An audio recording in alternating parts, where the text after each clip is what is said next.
I think that'll work. Hold on, let me fix the chat for you all. Okay, there we go. Welcome into the Rant. I am Pugs Moran.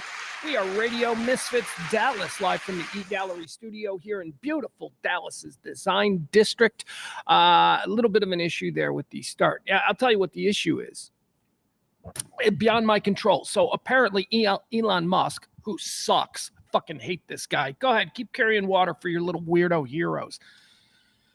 This fucking guy, he has now made it so that you can't stream on Twitter anymore. Like you can't just, the way you have been able to for, ever. Anyway, he can't do it now because, see, he made a really bad business deal. He super overpaid for this crap, which was free, which, was probably worth what, I don't know, $1 billion? No, I don't know what the hell it was worth. But didn't he pay like 50 billion or I don't know, some absurd amount of money? He overpaid because at the time everything was going great for him. Tesla was cranking, SpaceX looked good. We didn't know that the Boring Company was a massive failure at this point. So he had the richest man in the world status. So what Elon Musk did was he didn't like the people at Twitter were being mean to him. So he went and he bought it. And he's like, it's mine now. So now he owns the fucking ball that we all used to play with. And now he's making changes to it. Like, for instance, you can't just stream on Twitter anymore. So now every day when I start the show the way I normally did, it stops me because the platform that we use to stream these shows, a wonderful company called Restream that I'm happy with.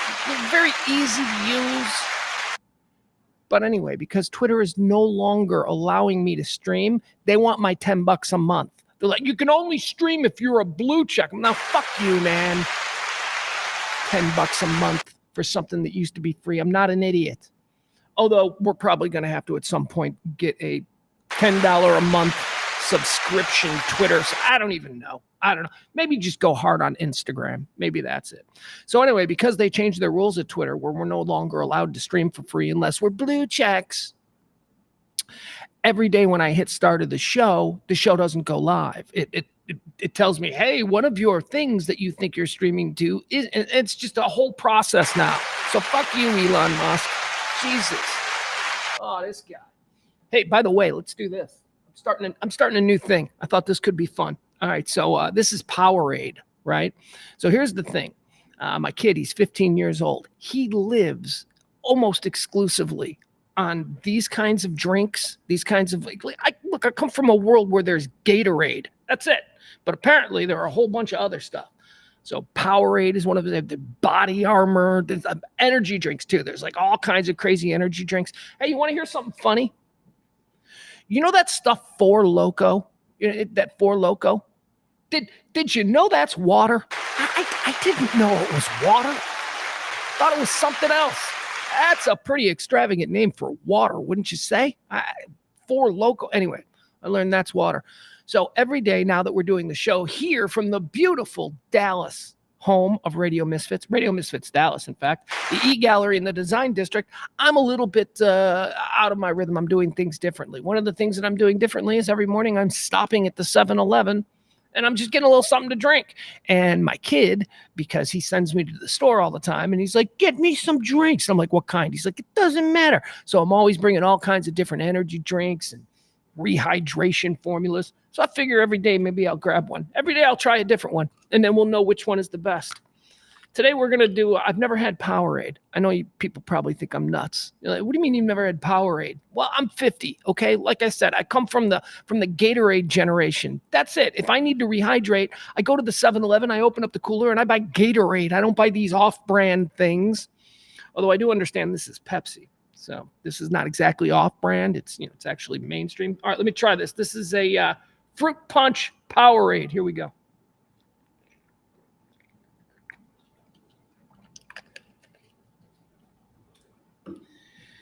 That's fine. What do you want from me? I don't know. It tastes like fruit punch, tastes like Gatorade. It's got that unfulfilled potential of Gatorade. That's always been my problem with Gatorade. And don't get me wrong, I love Gatorade because my palate has become adjusted to it. But in the early days of Gatorade, like the first 10 years, I always thought, man, this is like some really try-hard liquid. It's like it starts out, you're like, oh, this is going to taste really good. And then it flattens out. There was like no flavor. It was like, what is that? It's just like a really... Anyway... All right, so I just tried Powerade.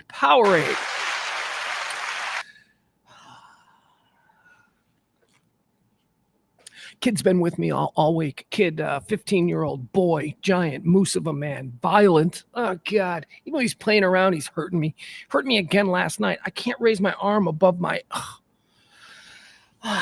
Let's say hi to our friends in the chat room. We do gather here each and every day, Monday through Friday.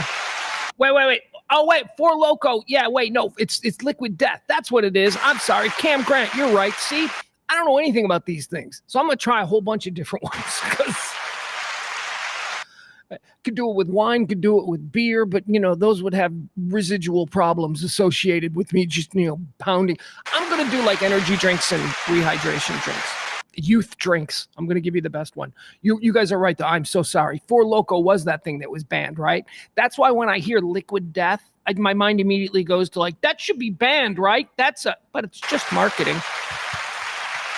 All right, we got Peter here. We got Jameson here. Hiya, Jameson. We got Jeff here. We got Frankie B, Cam. I saw Taronda in there first.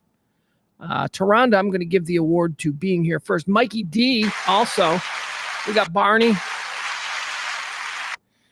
Let's see here. Come on, everybody. I'll give you a second. I know we started a little bit earlier than normal. Typically, we don't get rolling to about 10 after or so. What is this show? It is a daily non-stop. Oh, here we go. It's a daily non-stop stream of consciousness rant on all the day's news. It's not just the day's news, though. I try to take a deeper look at the day. I want to give you everything you need to know about this day. We start out, we tell you the history. We then go into birthdays, people born on this day. Huh? Who's having a birthday today? Deaths, people who died. We decide if they go to heaven or hell. That's fun. And then we get into all the day's hot topics and current events. Hold on, I need another drink. Bada bing, look who's here. We got Kojak in the house. Howdy ho, Kojak. All right, I'm going to try this again because it's not terrible. I mean, the Powerade isn't terrible. By the way, if you guys want to suggest some energy drinks or something that I can try, go ahead. Throw them in there. I'll buy them. If they're at the 7-Eleven or if they're at the convenience store that I stop at, I'll grab that. Here's the thing, though. I ain't paying absurd amounts of money for one can. All right? Like, I'm not going, I'm not buying a $6 can of something. Okay? Just so make sure we're talking about normal stuff. Although I do notice this whenever I go to the Kroger because I fill up on these stupid things for my kid because that's all he drinks. But when I go to the Kroger, they've got a whole aisle of like millions and millions of honestly, do you know how many different rehydrating sports drinks there are now? Do you know how many energy drinks there are? Again, I come from a simple world, a place and time where Gatorade and Red Bull existed side by side. And if you needed an energy drink, you went and got Red Bull. And if you needed to rehydrate after a jog, you did Gatorade. Hi, Jen. Jen's here now. Yeah, Barney said, I was convinced that his son convinced him that Four Loko was just water. No, that's because earlier I was saying, I was talking about Liquid Death. I didn't know that Liquid Death was water, but I was calling Liquid Death Four Loko because I'm not familiar. Anyway, we don't need to spend a whole show talking about me. Red Bull and Tito's. There you go. Red Bull. That's the, we see this with everything though. Every time like something is new, then all of a sudden there's a whole bunch of them. Don't have any other examples off the top of my head, but what do you say we get started? Okay, today is, hold on, let me pull this up. Don't have my notes in front of me. Why? Because we're not ready. Yeah, we are now though. It is the 25th day of July, year of our Lord, 2024. That means there are 270 days already past, 159 until the end of the year. So as we say around these parts, get those New Year's Eve plans started. All right, let's move into the first segment, the first quarter, if you will, of the day. We call it antecedently on this day. It's essentially just a look back at the events that have helped shape our understanding of this day. Think of it this way. Previously on July the 25th. Antecedently on this day in 1866, the United States Congress passes legislation authorizing the rank of General of the Army. 1866, they gave that to. Of course you do. They gave it to America's greatest single general, General Ulysses S. Grant. Now, Were many of his battles won because his strategies were heavily influenced by his rank alcoholism? Yes. He was a drunken general who planned strategies and all that while wasted, and they all worked. What are you going to do? What are you going to do? Grant, America's greatest drunken general. They had to tie him up to his horse at times because he would fall asleep in the saddle and fall out. So they had to rig some kind of a thing, not because he was tired, because he was drunk. He was drunk. Anyway, General of the Army, Lieutenant. Okay, so it was on this day that Congress passed legislation authorizing the rank of General of the Army. Lieutenant General Ulysses S. Grant becomes the first to be promoted to this rank. Now, this isn't just like general. It's not like, because he was already a general of the Army. That means like all the other generals are underneath you. I don't know if they still do it. I don't know if we have one now. Let's see. You know what? That's fun. Let's see. Do we have a general of the Army? Do we have one military dude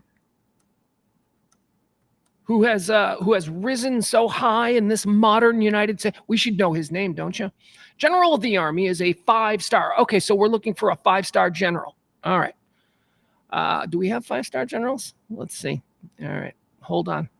Here we go. History. I don't care about history. All right, here we go. Here are, oh my God. All right, generals of the Army. These Ulysses S. Grant. Then they made William Tecumseh Sherman General of the Army. Then General Sheridan, Fort Sheridan. All right, those are World War or pre-World War I generals of the Army. All right, generals of the Army during World War II. All right, we got George Marshall, the Marshall Plan. We got Douglas MacArthur. I'll be back. We got Dwight David Eisenhower. He was a general of the Army. Henry H. Arnold, General Arnold. Do I know that? He's a general of the Army, and he's the second most famous Arnold in the history of the United States military. And the other one's bad. And Omar Bradley, the Bradley fighting vehicle and all that good stuff. He was a general of the Army. That's it. Yeah, we don't have it anymore. Modern usage? Do we have any modern generals of the Army? Doesn't look like it. All right, no 5-star guys. Anyway, it was on this day when that started. Let's see here. Antecedently on this day in 1866, the Wyoming Territory is established. Wyoming, on this day, they looked around, they saw a whole lot of nothing, said, let's make this something. And Wyoming is what it became.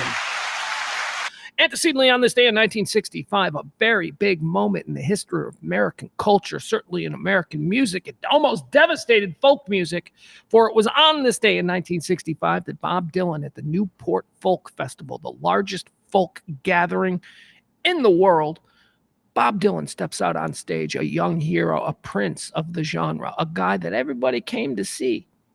Bob Dylan steps out on stage, plugs an electric guitar into an amplifier, and rocks out. Oh, they didn't like it. Oh, he was destroyed. But it caught on, ushering in the beginning of electrified folk and all that other stuff. And my God, you know, what do you want to say? The Byrds, the Eagles, Crosby, Stills, and Nash, whatever. It was the beginning of electrified folk music. Bob Dylan, 1965. On this day in 1978, Test Tube Baby. Happy birthday, Louise. What's her name? Louise Brown. Remember this? I remember this. I was like 8 years old. Okay, so Test Tube Baby. Test tube. They made a baby in a test tube. That was wild to me. On this day in 1978. Wild. Like, what do you mean they made a baby? I didn't even know how they made babies anyway. But that didn't seem right. But everybody seemed happy about it. Like it was a good thing. This is a miracle. Look how amazing science is. Yeah, that's what it was. Test tube babies. And then like for years after that, when I was growing up, you know, that was an insult. It was like, you're a test tube baby, you know? So I think that's like somewhere around the mid 80s, late 80s, they changed it from test tube baby to IVF, right? We all know in vitro, and we know how it's changed the world and changed families and just given people the kinds of lives they wouldn't otherwise have. I personally think that anybody who wants to have a family and anybody that wants to have a child and create a good member of society, you know, I think that they should be allowed to do that in any way that they see fit. And thank God, I got to be honest with you, man. I think like half the people I know with families, their families exist because of IVF. So that's this day. On this day in 1978, Louise Brown, the first human to have been born after conception by in vitro fertilization. Test tube baby. That was on this day in 1978. Antecedently on this day in 2000, the Concorde crashed. Remember that? Remember when the Concorde crashed? We still, here we are. What year is this? This is 2000. 24 years later, we still don't have supersonic air travel. The Concorde was such an awesome promise. The idea that we could tighten the globe to a degree that, if you were in North America and you wanted to go to Asia or Australia, let's say Australia, you wouldn't have to spend 18 hours on an airplane catching 3 different connecting flights. The Concorde and the promise of supersonic air travel was supposed to bring these exotic and until, supersonic air travel, places you couldn't get to. And then guess what happened?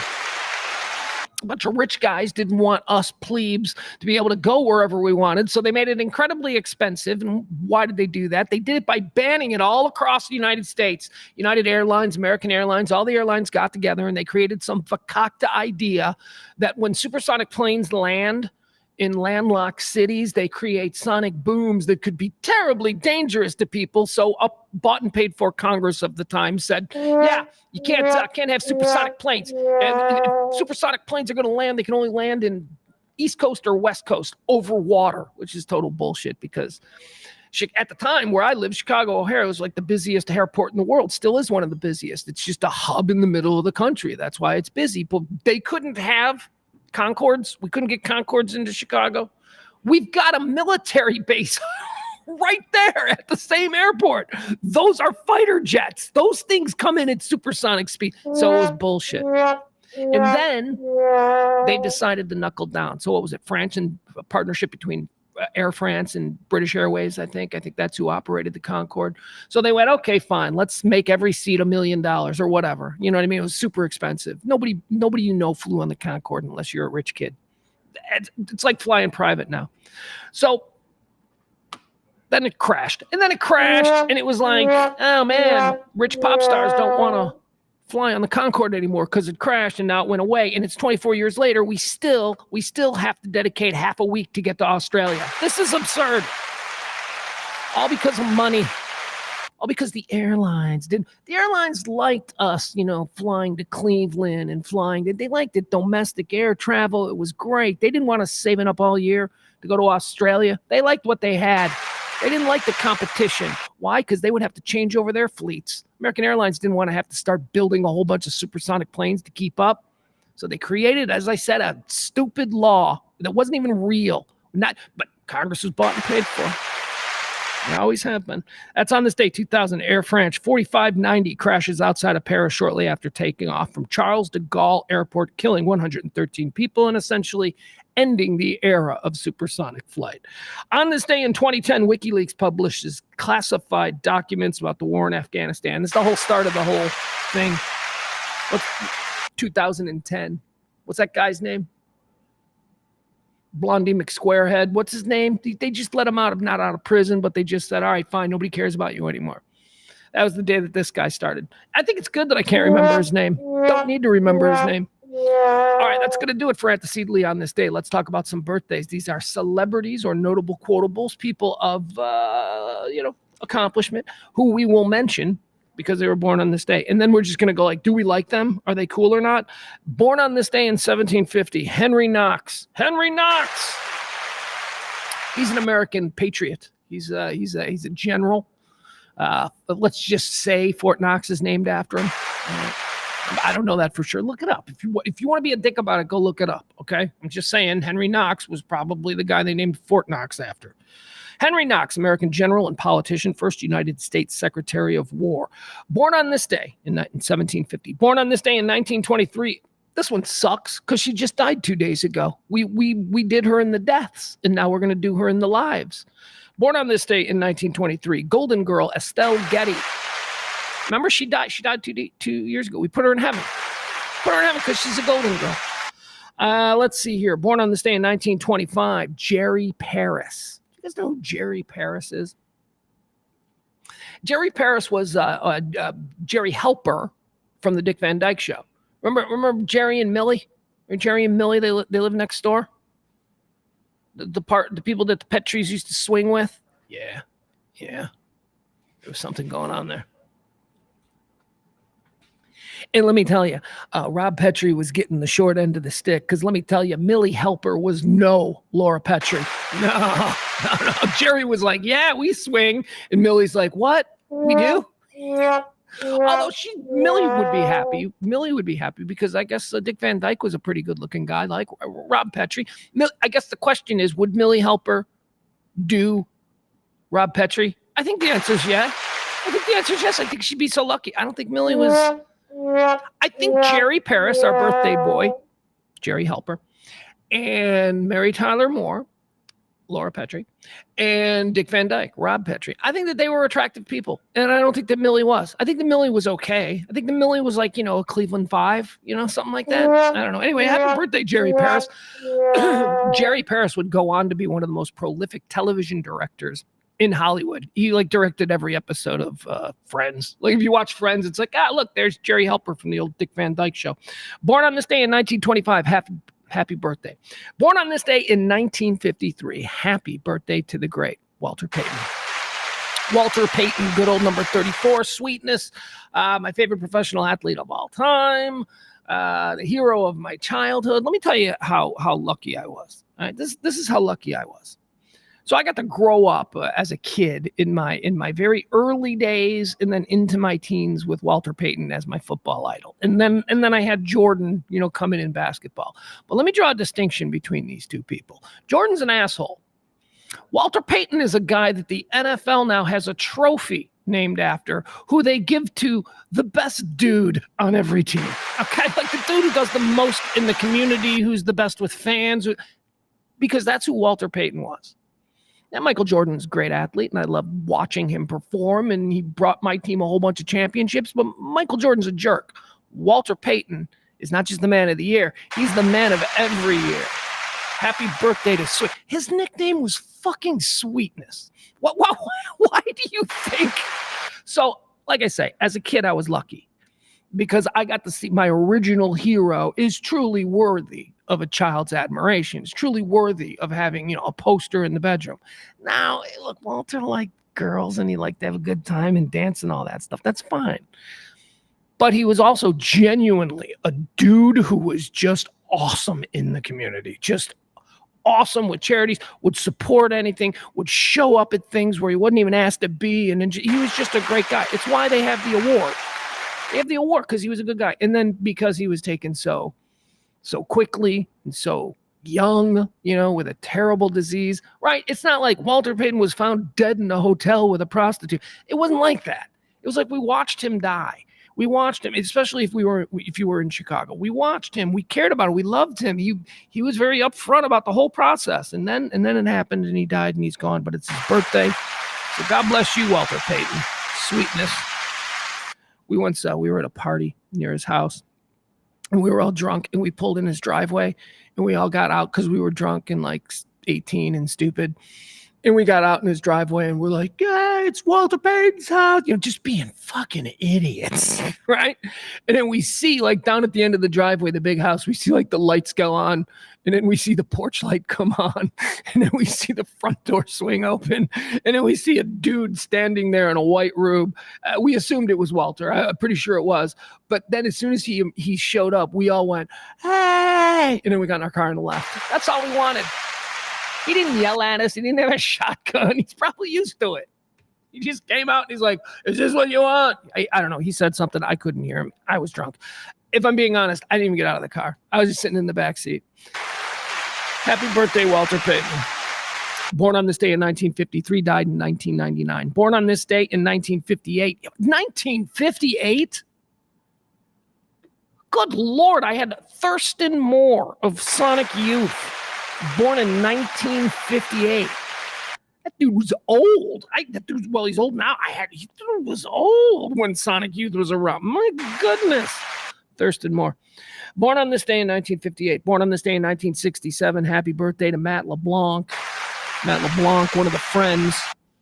If I had done a Friends draft back in the day, if you're like, let's do a Friends draft, I think there's no question that Matt LeBlanc would have been last taken I had no use for Joey Tribbiani on Friends. My son asked me the other day, he's like, you ever watch Friends? And I'm like, because he's 15. And I'm like, yeah, I watch Friends. He's like, and right, and he's laying it out there, like no matter what I say, he's getting ready to just be like, "You're gay," or whatever. Like he's a 15-year-old. That's how he thinks and talks. So I go, it's good. It was well written. I think it might be a little dated. I haven't seen it in a while. And then he just looked at me and nodded his head and went, and then changed the subject. I don't even know what that was about. I don't know what he was getting at. I don't know if he likes it. I don't know if among Gen Z teens, Friends is like a dorky thing or if it's a retro cool thing. I don't know. He gave me no info. But happy birthday, Matt LeBlanc.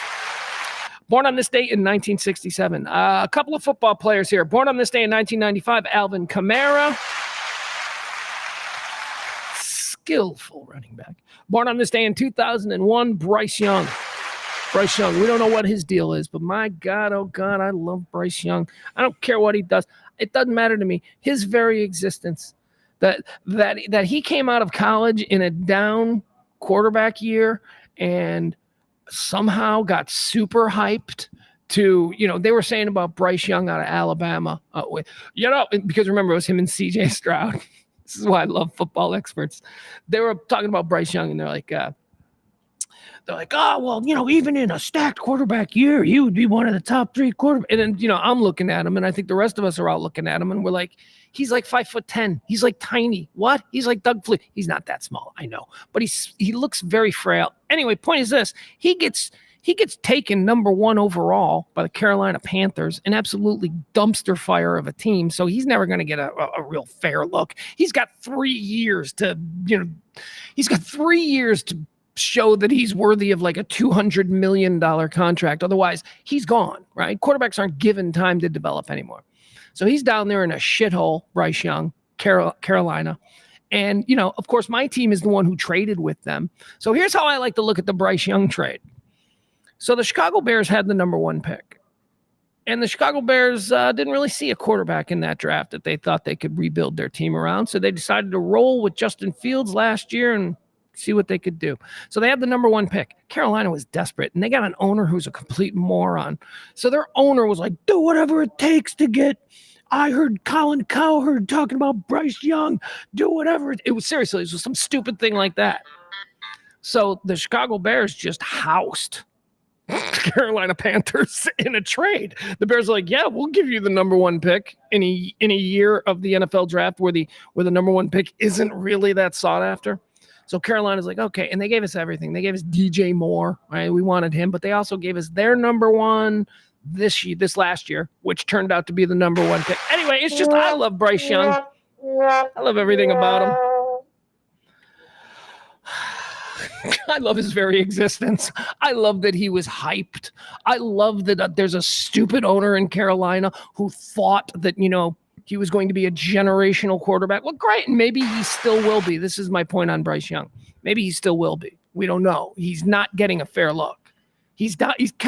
Carolina's got nothing. And they got no draft picks because the Chicago Bears have them all because they really wanted Bryce Young.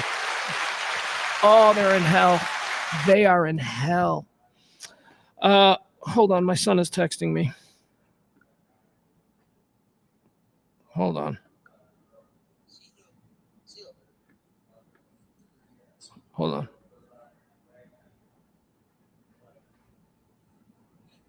Okay. All right. I apologize. My son, who is 15 years old, gigantic, and never stops eating, sent me a video of CeeLo and him doing some little skit that they were practicing. And really, he just wanted, he tagged that with, oh, yeah, and also get me some food on your way back. All right, there you go. More food. Kevin says, Pugs, I was with you going to Walter Payton's house. Remember we went to the wrong house at first? The gate said empty, and one of us said wrong house. This is Yes, I do. Walter Payton's house. Yeah. Okay, Kev. I don't remember who was with us. I just, that's cool. Where were we? Were we at did we go up to like Barrington for what? Or was it like a Daryl and Derek party up there? I don't know. Now I'm just doing one-on-one conversations with my friend from the chat room. Adam says, I think he's talking about the Carolina Panthers. They've made an effort to get better. I bet they can be not totally horrible this year. Maybe eke out a 5-6 wins. Good for them. I hope they do. I mean, I don't want them to be horrified, but I just, I'm glad. Look, I put everything that the Carolina Panthers went through last year, are going to go through, I believe, for the next couple of years, while they dig out from this hole. They have salary cap issues. Well, no, they don't have salary cap issues now, but they certainly don't have, depth of draft and all that. So I put it all on the owner. The owner is a maniac. The owner is a complete authoritarian jerk off. So, yeah, Kevin says it was a Barrington party. So that would have been up there with Daryl and Derek. I'm going to try a little bit more Powerade today. Ugh. All right, let's move on. That's going to do it for birthdays. Let's go with dead people. Here's the folks who dead. Here's the folks who dead. People died on this day. Oh, my God, what happened? Did I lose my... Guys, I just lost my place. It's okay. It'll happen again. We got it. These are the people who've died. These are the people who've died. Shout out to Jim Carroll. Let's decide if they went. Oh, God. If they go to heaven or hell. Here we go. Dead on this day, 1989. Steve Rubell. Steve Rubell, dead on this day in 1989. Do you know who Steve Rubell is? Steve Rubell is a New York City party promoter turned club owner. Very famous for his one club, Studio 54. Steve Rubell opened Studio 54. Studio 54 became the epicenter of really global nightlife for a period of time. It was like the most important club to be seen at or to go to. The stories of Studio 54 are absolutely delicious. Man, there was debauchery going on in there. Anyway, point is this, couple of movies as well about Studio 54. I've read a book about Studio 54. I love that cultural moment in time. Disco, drugs, free sex, just no political correctness. It was just insane. Steve Rubell was a piece of shit, and he's in heaven. Just want to make sure before we start talking about his greatest achievement, the building of Studio 54. He was a garbage human being. He was bad. He was a con man. He was terrible to people, and Steve Rubell is in hell. Dead on this day in 1989. I think he died of AIDS. I think he was a victim of AIDS. Dead on this day in 2003, American filmmaker John Schlesinger, ladies and gentlemen. No relation to Dr. Laura, just John Schlesinger. All right, let me pull up John Schlesinger. I know that John Schlesinger has made some movies, and I'm like, oh yeah. But if I'm being honest with you, off the top of my head, I don't really know anything that he's done. So let's see. Let's quickly go through John Schlesinger's filmography. First of all, he's a director. He's a film director with a German name, a German-sounding name. So he's got to be an a-hole. He's got to be like awful on the set. So he's already on his way to hell. But now let's see what he made. If he made some movies that... all right, so let's see here. Never heard of it. A Far From the Maddening Crowd. Okay, I've heard of that. Don't know anything about it. Midnight Cowboy. All right. John Schlesinger made Midnight Cowboy. That is absolutely a plus. Sunday Bloody Sunday. That is definitely a plus. Sunday Bloody Sunday. That's the movie about... Right? Hold on. Let me make sure.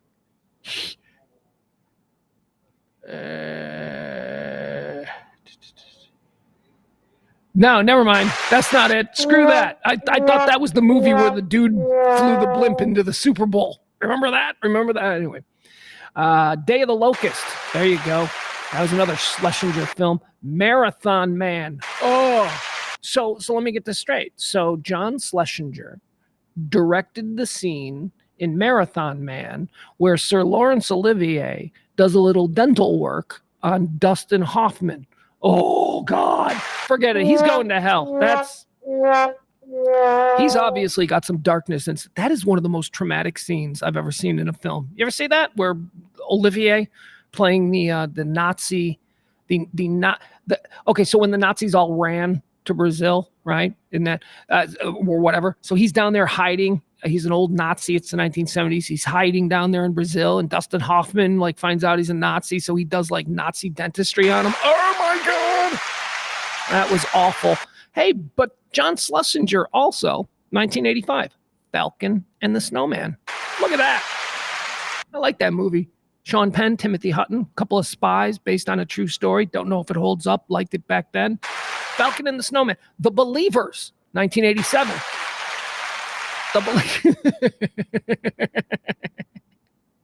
Here's another possible Kevin Barber moment. A bunch of us back in high school, we went and saw The Believers at Brementown Mall, which was a mall in our neighborhood, and it was The Believers. And I believe we were walking out of it, and our friend Kurt said, "What you think of the movie?" And he goes, "Didn't believe it." which kind of became something we just kept saying over and over. I don't believe it. Didn't believe it. Look at us having fun thinking about our past. Okay, so I'm really upset because our numbers are staggeringly down for the chat room. I am looking at the numbers. They are like 1/8 what they typically are around this time. And I think it has something to do with the whole Twitter thing and all that. This sucks. Ugh. That's all right. We shall persevere. We'll keep going anyway. We're not worried. All right. Falcon and the Snowman. We're talking about the movies of John Schlesinger because I didn't know what movies he made. Falcon and the Snowman, like that. The Believers. Pacific Heights. Huh? Remember that? Pacific Heights? Wasn't that Michael Keaton? Let's say Melanie Griffith. Michael Keaton was a cop, and he was like a stalker cop. All right. There you go. John Schlesinger. He's going to hell. He's got to go to hell. Got to go to hell because of the whole, Nazi dentist thing from Marathon Man. All right, let's see here. This one, Dead on This Day. What year are we looking at? 2000. Oh, man, this one was recent. Dead on This Day. Paul Sorvino. Look at him. We love Paul Sorvino. Look at that guy. Can I tell you something about Paul Sorvino? So, when I was a little kid, there was a TV show called The Great Space Coaster. And I liked this character on The Great Space Coaster. The character's name was Baxter. And I don't know, for some reason I liked Baxter on The Great Space Coaster. But then I started seeing Paul Sorvino in movies, and I started going, that dude looks like Baxter. All right, so commit this to memory. I want you to look here. This is Paul Sorvino. All right, now I want to show you how much he looks like Baxter. Oh, all right, we're going to stop that. All right. Where's Baxter at? Here we go. All right, so you remember what Paul Sorvino looked like, right? All right, so here's Baxter from The Great Space Coaster. I'm telling you. Look at that. Come on. Right? Doesn't that look like Paul Sorvino? They got like the same eyes. Got different hair. You put a red wig on Paul Sorvino, he's Baxter from The Great Space Coaster. All right. I don't know. These are the weird things that I think about. All right. That's going to do it. Those are the deads. Everybody, Paul Sorvino, we're putting him in heaven because I liked him. And he looked like Baxter. And I miss Baxter. Smee says The Great Space Coaster is one of those theme songs that pop into my head for absolutely no reason. Get on board, Smee. I think that's what it was called. When the theme song, The Great Space Coaster, Get on Board. It's the Great Space Coaster. Get on board, Great Space Coaster. I don't know. Anyway, yeah, you're right. I agree with you, Shmi. All right, that's going to do it for deads and the birthdays and, historical events that have helped shape our understanding of this particular day. Let's get into the hot topics, headlines, current events, and everything else that we need to know. Okay, so before we do that, direct your attention to the bottom of the screen there. We're going to make Tracy D the executive producer again today. Didn't get any tips yesterday. That's okay. Not a big deal. But this show does run on your gratuity. So if you are so inclined, if you do want to help support this kind of talk radio, the kind of talk radio that doesn't really exist in actual radio anymore. Why? Because I don't carry water for any particular political organization, and I don't want to just talk sports. So all the other things in the world that there are to talk about that aren't political or sports based, and we will touch on those things, but it's not the whole backbone of what we're trying to do here. This is a gathering, a community gathering of not even like-minded people. I'm just going to say a gathering of decent people who understand that life is too short to be completely branded by the way you vote or to be completely beholden to the way your team performs. Let's have a conversation. That's what we do every day here on the Rant. All right, I need more of this. That was a weird transition. I just started riffing there. Didn't want to stop. I was like, man, I could keep going, which is the whole point of a stream of consciousness, which is what this show is.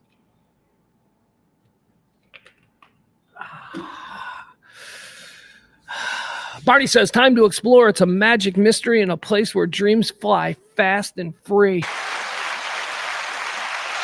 Now, those are the lyrics to The Great Space Coaster, but don't tell me they can't be Dylan lyrics. You put those lyrics in a Dylan song and people would be like, that's just, man, what does he mean by fly fast and free? Think of the depth there. No.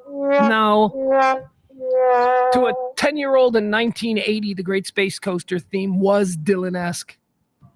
All right, let's get started with all the things that are happening in the world today. First and foremost, let's get this nonsense out of the way. The big story, well, look, the big story, if you're not completely politically motivated, right? You get rid of all the politics stuff. Here's the big story. The big story is robust economy. Apparently, folks, the economy is robust. I don't know what these numbers mean. I don't know all this stuff. Anyway, I'm going to read it to you, and then you process it any way you want. Economic growth quickens, rising at a 2.8% rate in the second quarter of this year. The U.S. economy, ladies and gentlemen, has accelerated in the second quarter as consumers increased their spending, businesses invested more in equipment, and stocked more inventories, and a cooling of inflation. Gross domestic product, the value of all goods and services produced in the United States, adjusted for inflation and seasonality, rose at an annual rate of 2.8 for April through June to $22.9 trillion. The Commerce Department said on Thursday. Biden's Commerce Department. See what I mean? See how silly it is? Like anything you disagree with, you can always just. Let's see here. So the numbers, faster rise. It's faster than the 1.4 pace. So it was paced at 2.8. It was No, I don't want to say that. Gross domestic product, whatever. The numbers are good. Okay. So numbers are good. Yay. Gas is still at $3.35 a gallon. I got a gallon of milk for like $2 the other day. So that was good. I don't know. These are all like, these are all numbers that I don't think they affect us. I think that there almost has to be a complete collapse of our economic system for the middle class and the working class to truly get motivated, because I believe that we've all been conditioned. I know I have, to expect that gas is going to go up. It's just going to, everything's going to go up. But why? Why does everything have to always go up? Why is gas so expensive, man? I remember when gas didn't use it. Now, well, I don't want to get into a conversation about gas. But anyway, they're saying robust economy, so cool, I guess. I don't know. Still broke. See a lot of cranes in the air down here in the design district of Dallas. I see a lot of giant cranes and a lot of buildings. So I don't know. There's money being spent somewhere. Gas is still $3.35 a gallon. All right, that's it. Robust economy. Biden's speech. Let's talk about that. Anybody see the President of the United States not shit his pants or fall asleep there on live TV? That was pretty awesome. I watched the first couple of minutes of it, and then I went, okay, he's all right. Did you catch him though? When he started talking about the inauguration, he's like, I remember back at my inauguration, and then I was cold outside. Like he started to spin his wheels. And I'm like, here we go. Dude's going to spin his wheels. Dude's going to completely get lost, lose his train of thought, not know where he is, try and recover and make it worse. That's what he's going to do. That didn't happen. He basically held it together. Yeah, he talked like an old man. He talked like an old man who you need to check in on. That's what I've come to expect from his public appearances. We have set the bar so low. It's just, He's still not a guy that you give the remote to, right? Grandpa, give me the remote back. Grandpa, give me the remote. Grandpa, you don't need the remote. Grandpa, I can't figure out how to work. That's who he is. And he got up and he sat down and he made a very nice speech. The words, if you just read the words that he conveyed, beautiful sentiments. I happen to agree with all of them about coming together and defending us as a name, blah, blah, blah, whatever. I don't care. You're radicalized on the other side if you thought that was a terrible speech, because it wasn't. The performance of the speech was very, very, like I said, the bar is so low. He didn't poop his pants.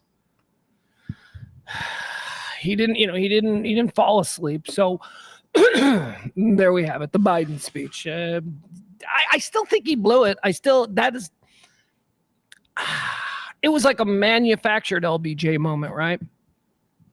Because LBJ in 68, when he said, I shall not seek, nor shall I accept the nomination of my party. When he said that, when LBJ said that, it shocked everybody. They didn't know. It happened live. What's the president going to say? And then he said that. But with Biden, the moment is gone. We've known for 4 days. They've already got multiple polls out in the field about the new matchup between Harris and Trump. Biden's going on TV. He's like, they just told me. Apparently, I'm not running. Moment's gone. It was a good speech, though. He slurs, and I know he's got a stutter, and he's overcome the stutter. But he wasn't like this when he was campaigning with Obama in 2008. I mean, come on, there is obviously a decline there. But as I said, he did fine. The words of the speech were great. They resonated with me. I thought, these are the things that I want to hear from an executive. Tamping down this shit. Yeah, there's some major construction going on in here, so that's all right. I apologize, chat room. Just put it out of your heads. It's fun. It's a live studio. It's a live working studio. All right, so there you go. That's the Biden speech. Let's see, what else do we have here? Oh, okay. Let's talk about Kamala's VP, right? So I guess I want Mark Shapiro. Josh Shapiro. I like Josh Shapiro. Josh Shapiro is the governor of Pennsylvania. I think he's pretty moderate. He's popular. And for me, he's Jewish. I love that he's Jewish. I love it. I think that's the kind of thing that'll help a ticket, right? You need these. First of all, Pennsylvania. He's a popular blue governor in Pennsylvania. So he's going to deliver Pennsylvania probably. That's good because you need Pennsylvania. Pennsylvanians haven't really been coming through for MAGA. Remember they gave you Fetterman, right? Oz lost. And then they had that crazy guy running for governor against Shapiro. Remember the crazy guy who actually lived in New Jersey?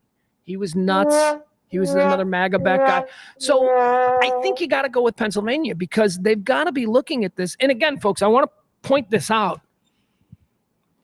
When I'm talking like this, I'm pretending to be a for-hire strategist, okay? I'm talking about what is in the best interest of their party.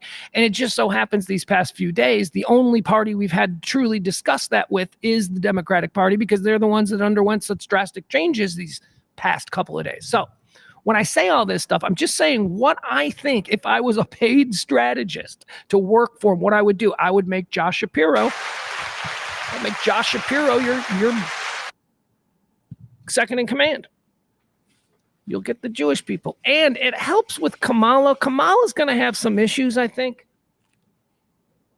with people like me who haven't really, and again, I'm not voting, but people like me who have had a problem with how uncommitted she seems to have been in the area of these Gaza protests, and who are these people that are protesting, and where is the line between freedom of expression and just, propaganda for terror organizations. She's been a little bit, she's been courting the extreme left a little bit, Not today, though. Today, she put out a huge statement. She condemned the demonstrations that got out of hand yesterday, where they... Can I also say this? You hear some bullshit. And how long have I been talking about this? Okay, you people who are here every day with us, you've heard me saying all the way back in April, why are we all just ignoring the fact that these protesters are flying Hamas flags? Guess what everybody's talking about now in July? How long have we been? That's right, Barney. We've been talking about this for months and months, and it's been completely ignored. I am all for the liberation and fair treatment of the people of Gaza. But let's not conflate that there are two movements there. There are the people who we are all trying to defend, and then there is the element of Hamas, who is everywhere. And at these demonstrations, for months now, I've been coming on this show saying, yeah, I saw the protesters hanging out over the bridge there on 75 again, flying Hamas flags. There is a difference. You make sure you understand the difference between the flag of Gaza and the flag of Hamas. They're very different. They're both green primarily, but they're very different. And I've been saying this for a long time. Be careful of who you think you're supporting in this, because there are dudes flying terror flags openly. Maybe it's because it's just not as recognizable to us as maybe a Nazi symbol. But whenever there's a gathering and somebody unfurls a Nazi flag, we're always quick to point that one out. So as I've been saying for months now, why the hell is it that we haven't made mention one of the fact that it is now routine on city street corners to see people carrying flags supporting a known terror organization? The people who we know, the people who took credit for the events of October 7th? Yeah, was that 10/7? They're in Israel. They did it. They're the people that we're trying to get rid of. Yesterday. Yeah, now everybody's talking about it because of what happened in Washington, D.C. Those flags have been flied. Those flags have been flown in American cities for months now. Glad you're just now noticing. And again, see, this is where nuance is important, and you can't just rely on your shortcuts of programming and conditioning. Nuance is important. You can support and understand, or you can feel that the people, the free and innocent people of Gaza, are being unduly harmed by the aggression of the Israelis against the terror organization Hamas. They're in the middle. They're in the middle.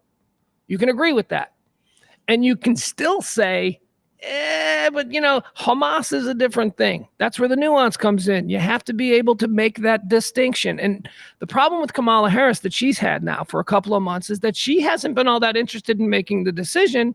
She was just the protesters and their rights and all that kind of stuff, and again, I should also point this out. She hasn't been in the spotlight on that. She mentioned that a couple of times, 3 different speeches as it was reported today. 3 different speeches over the past 9 months she has mentioned that. But her opponents now are trying to paint her like she's, like Gaza Annie or something, Jane Fonda of the Gaza situation. As of today, though, she has now come out and publicly condemned the actions of the protesters and those flying flags of Hamas and all that stuff. Okay, what else do we have here? The VP picks. Yeah, we wanted to talk about her VP picks. Adam says the Hamas flag is green with white squiggly letters in the middle of it. It says something. I don't speak Hamas. So I don't know what that is, but that's what it looks like. It's a green flag with squiggly letters in there. The Gaza flag is a green flag with a triangle, and there's a star in there, and I don't know. There's a whole bunch going on with the Gaza flag, but it's definitely not the Hamas flag. They are different, and you gotta. I don't support Hamas, but I do support people who I feel are being unduly persecuted for things that they're only tangentially responsible for. And you notice I say tangentially because I do believe that the people of Gaza do bear some responsibility for the current situation. It's wrong and needs to stop, and we need to let up on them. But they are the people who voted Hamas into office. They had a Palestinian Authority. They had a more reasonable and recognized political party that was advocating for them on the world stage. And then they had free elections, and they elected terrorists. So there is some... What is it we like to say in this country? Elections have consequences. They do. So I don't think everybody should be able to vote. Honestly, I think we have too many stupid. I think there should be a test. You need a test to drive, right? Let's have a test. That's un-American. Well, desperate times, people. Desperate times require desperate measures. I do agree that is un-American. All right, let's talk about the VPs. I like Josh Shapiro, but it looks like Mark Kelly is going to be the guy. Mark Kelly, who, let me remind you, Mark Kelly is the husband of Gabby Giffords. Gabby Giffords was a congresswoman there, New Mexico, Arizona. Why did I think Gabby Giffords was New Mexico? Is he Arizona and she's New Mexico, or was she Arizona? It doesn't matter. Really doesn't matter. He's married to Gabby Giffords. He's a former fighter pilot and astronaut, like record-setting astronaut. Too bad being an astronaut doesn't matter anymore. Used to matter, but doesn't anymore. He was a fighter pilot, he was an astronaut, and now he's a first-term senator there from Arizona. His wife was shot in the face at a campaign event. She's out in front of a grocery store there on a Saturday afternoon, and some whack job walks up. We don't have political violence in this country. Oh, yeah, we do. Some whack job walks up, shoots her in the face. Poor Gabby Gifford. She has to step down. She has years and years of rehab and learning to, do whatever it is again. Yeah, Mark Kelly. He's going to be our next vice president. He that happened to his wife, and what did he do? He went to space for 2 years. Come on, you can't deny that.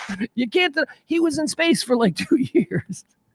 Now, I'm having a little bit of fun with this because, being an astronaut is hard business. And once you decide you want to be an astronaut, I imagine there's a lot of work that goes into getting your opportunities. And if you get an opportunity to finally go up, if your wife gets shot in the face like a couple weeks earlier, maybe you don't give it up. Maybe you just go to space instead of nursing her back to health. And again, I'm being disingenuous. I do think that's a funny situation, though. His wife gets shot in the face and he goes to space for 2 years. He spent more time at the ISS than anybody else, right? Isn't that his record? He was up there. They're like, hey, Mark, you want to go home? And he's like, nah, my wife, it's kind of gross down there. It's all, I'm gonna stay up for another tour. Now he's expected to be the favorite. They're saying he is the favorite as of today. Mark Kelly. Is it Mark Kelly? It's Mark Kelly. Here's the other thing about him. He's a twin, right? What does his brother do? Does his brother do anything? Is his brother important too? I think his brother's also an astronaut. Anyway, Mark Kelly, he's the one that they're saying she's going to pick. I think that she should go with Josh Shapiro. Again, if I was a strategist, I would go, let's lock down the Jewish vote. Let's lock that down and let's give them the first Jewish executive here in the United States. Not chief executive, but vice executive. I think that that's a combination. That's a combination. I think that if I'm a Democratic strategist, that is a combination that could energize groups of people who are not necessarily just down with the whole MAGA movement. And that is, after all, the number one goal here. That's why Biden stepped down. The goal is to win. I think they do that with Shapiro. Let's not fuck around. Let's go ahead and put Pennsylvania in the Dem column, and then we'll see in Michigan. We'll see you in Michigan. April says it's Arizona for both. Yeah, I don't know why. Desert Southwest. I guess that was it. But Gabby Giffords, I didn't really. She wasn't a very high-profile congresswoman until she got shot. She was one of like the 300 Congress people who nobody knows because they're actually just doing work and stuff. They're not like, trying to get on Fox News and saying stupid shit like Marjorie Taylor Greene and all that nonsense. Or AOC, trying to be fair, they're all idiots. April Michelle says Mark was in space as the commander. He retired when mission was complete the same year of shooting. All right, so then maybe it's his brother. Is it his brother who went and set the record in space? That's not nearly as funny for the purpose of my... Anyway, Mark Kelly, he is the front runner, they say, for the choice of vice president. Again, man, I'm sorry. I mean, this is all like... He's like dad porn. He's like a dad porn. Like they couldn't go out and get another hot chick, right? Like so like remember when McCain got Sarah Palin? The metric was she's a hot chick and dads will vote. Mark Kelly is kind of that because dads aren't gonna like really flock to Kamala. So they got to put a dude in there who's a fighter pilot and an astronaut. That's what they're going for. I get it, but still, I think Josh Shapiro is a more certain. I think she's afraid of Josh Shapiro, though. That's an interesting thing that I heard. One of the things that she's going to have to do, Kamala, should she win, is that she is going to have to very early on establish herself. She's going to have to show strength almost immediately that this is her administration. People are saying, that Josh Shapiro is a dude who's a real comer himself, and that she might be, checking her blind spot with Josh Shapiro on the ticket. Whereas they say that Mark why can't I think of his name now? I can't believe I need to look up Mark Kelly's name. Whereas Mark Kelly is more of a military man, and they believe that he'll follow the orders of the administration. Shapiro could be a wildcat. I still say we go with Shapiro. They want to win. Let's see here. What is this about? J.D. Vance. Let's talk about the other side now for a minute. J.D. Vance, he's out there. He's in a fight now with Jennifer Aniston. Is this what's happening here? I guess J.D. Vance said that people without kids, or he called Kamala, let me get this right, a childless cat lady. That's a thing now? See, I told you this a couple days ago. I saw in one of the memos that they circulated that they were going to try and paint one of the Republican talking point memos. I don't know if you're familiar with these things, but they go around, and when you work in radio and stuff, you can get on mailing lists and you find these things. They get sent to you every day. Here's what you need to talk about to support MAGA. So I told you that one of their things was that they were going to try to make Kamala Harris look weird, and that they were going to use J.D. Vance for that, which, this is the guy now who's all over the internet for fucking a couch, right? That's his thing. Apparently he wrote in his book that he fucked a couch. He used to jerk off on the couch or something like that, whatever, very weird shit. And they're going to try and make Kamala weird, which not difficult. Kamala's pretty weird. Kamala's a little, she's not normal. She's not, there's something there, but all of these people who are grasping for that brass ring, they're all a little bit off kilter. So you got to expect a little bit of that. But I just thought that was misguided, that they were going to try and go after using J.D. Vance to call her weird, which is, epic projection, of course. But because J.D. Vance is pretty weird. It looks like he wears makeup. He's out there. He's like, I'm a good old hillbilly from Yale who worked as a venture capitalist in San Francisco, y'all. I mean, it's all very weird. It's like, what are you trying to do here, man? I'm one of y'all. Oh, yeah, you got out as quick as you could. You went to Yale, you went to Silicon Valley, and then San Francisco, running a venture, not running, but we were associated a venture capital firm. Whatever, okay, you're successful, but don't act like, y'all hillbilly. Oh, and by the way, it's another thing that's happening. Andy Beshear, who is the governor of Kentucky, who is a guy who I kind of like, but I don't know anything about him. I just know him from, you look at the stats on paper. And I'm like, Andy Beshear looks like he could be something, but I don't really know him because he's not as high profile. But apparently now Andy Beshear is taking on J.D. Vance for the title of America's favorite hillbilly, which I don't think is a great calculation on the part of Andy Beshear, governor of Kentucky. He's like, you ain't no hillbilly. I'm a hillbilly. I'm born and raised in Kentucky. Your family, I'm seriously, this is what these two Ivy League educated rich white guys are doing to each other. Here's why it's misguided on the part of Andy Beshear. Andy Beshear is not a hillbilly. Andy Beshear's dad was the governor of Kentucky. He's a rich kid. He's a silver spoon. He's educated at all the same places, but he's like, I'm Andy Beshear, and I'm the real hillbilly. So, stop it. Nobody wants to be a hillbilly. That's not aspirational. That's fucking, when is being a hillbilly aspirational? Now all of a sudden we're being force-fed some idea that it's perfectly okay to fuck your cousin. What is happening? Exactly. Somebody fill me in. We're supposed to be better than that. I'm white trash and I love it. Okay. And by the way, that's a word now, right? That you can't say. Like I just said that word, white trash. And now will this show never be available on YouTube? Because YouTube's like, hey, it's a racist. April says, dang, in a wiki hole now. Both twin brothers are prostate cancer survivors. Oh, April is doing a Mark and what's the other guys? Paul? Mark and Paul. What's the dude's name? It's Mark Kelly and his brother Jamal. Is it Jamal Kelly? That doesn't sound right. I don't think. All right. So anyway, J.D. Vance is trying to make Kamala Harris seem weird by calling her a childless cat lady.